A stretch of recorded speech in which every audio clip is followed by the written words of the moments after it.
Hi, I'm Chas, and you're watching Chas's Crazy Creations.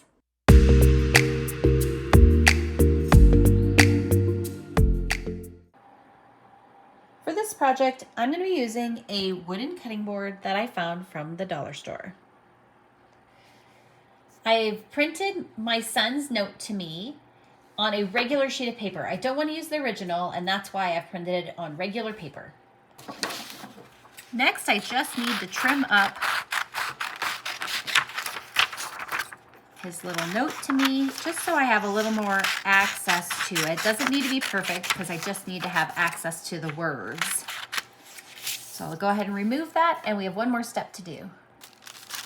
So the next thing I'm going to use is this transfer paper. So I'm going to go ahead and set it up here, and then I'll be placing the note on top, and then I'll be taping it into place. Now I've used some stencil tape on this to hold it in place. That way it'll be easy to peel off. Now all I do is take a pen and I trace my son's handwriting onto the cutting board and over the transfer paper. So one of the things to note while I'm doing this is what you're using on your cutting board.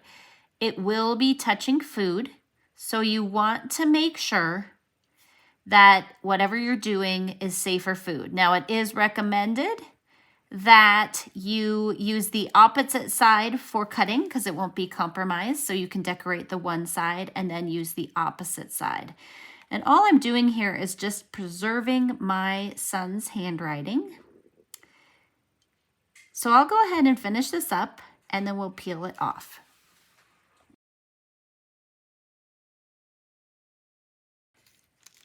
So now I'm going to peel up the transfer paper, and you can see the words on there, and that's what we'll be working with next.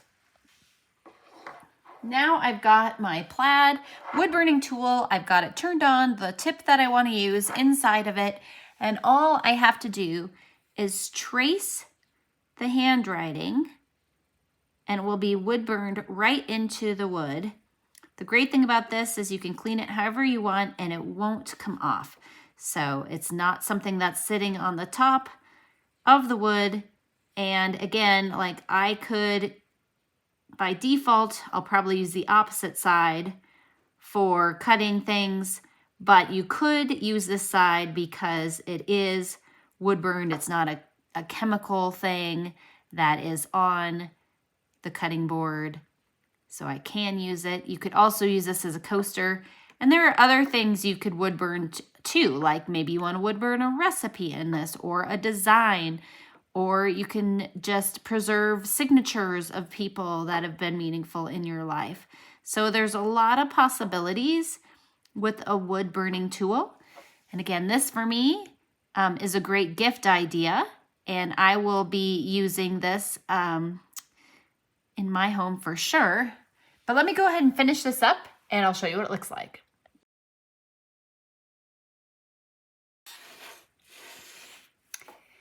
Here it is all completed, no chemicals, it's wood burned in, and I'm thrilled with how it turned out. For this project, I'm using Water Slide decal transfer paper, and this is clear, but you can also buy stuff that's good for dark surfaces as well. And we're gonna get started with this, and it is good for inkjet printers. So my daughter made this artwork for me, and I want to preserve it on a mug. So I've printed it on the paper. I started trimming it down, but I'm gonna go ahead and trim it a little bit more down.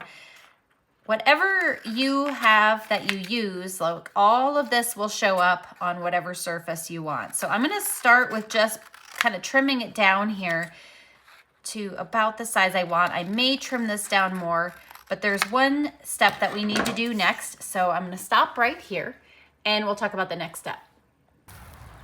So I needed to wait for the ink to dry completely, and now I'm placing it on the cardboard. I've got my hand coated in a glove, and I'm using Krylon Clear Coat spray paint.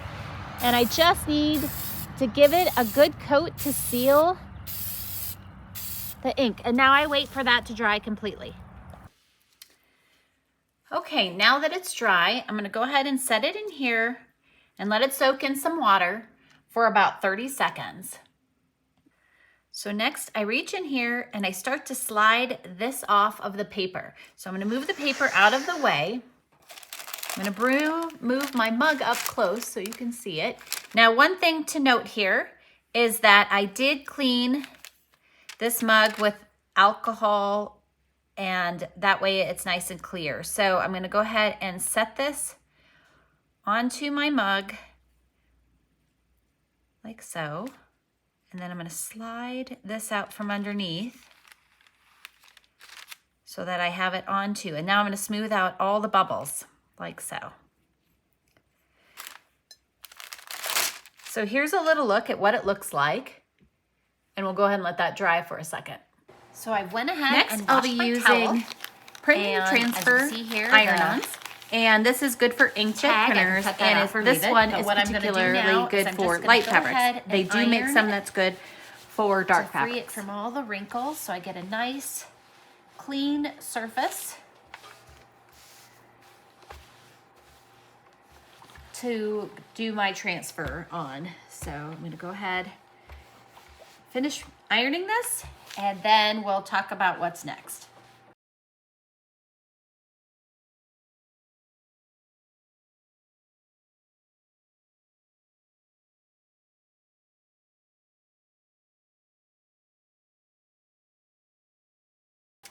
Now that I've ironed it, I'm going to take the transfer. I'm going to set it approximately where I want it to be. Now I could move these any directions I want, and I could have made this bigger. You have a lot of choices here. So I'm gonna go ahead and center this up and place it here. So the print side is down, but again, follow the instructions on your transfer paper. And now I'm gonna take my iron, and I'm gonna iron it for approximately 30 seconds. Now, while I'm ironing it, I just wanna make sure I press evenly, I get all the edges, and then we'll go ahead and let it cool a little bit, and then we'll lift it up. Now, if you start to peel it up and it doesn't come up well, then what you need to do next is just heat it up a little bit more. It probably means it didn't transfer all the way. So take your time, be patient with it, and I'll finish doing this and we'll come back and I'll show you what it looks like. Now comes the fun part. And again, just slowly peel up. And if something doesn't feel right, or it feels like it's stuck, or you see that it's not staying, then simply put it back down and iron some more.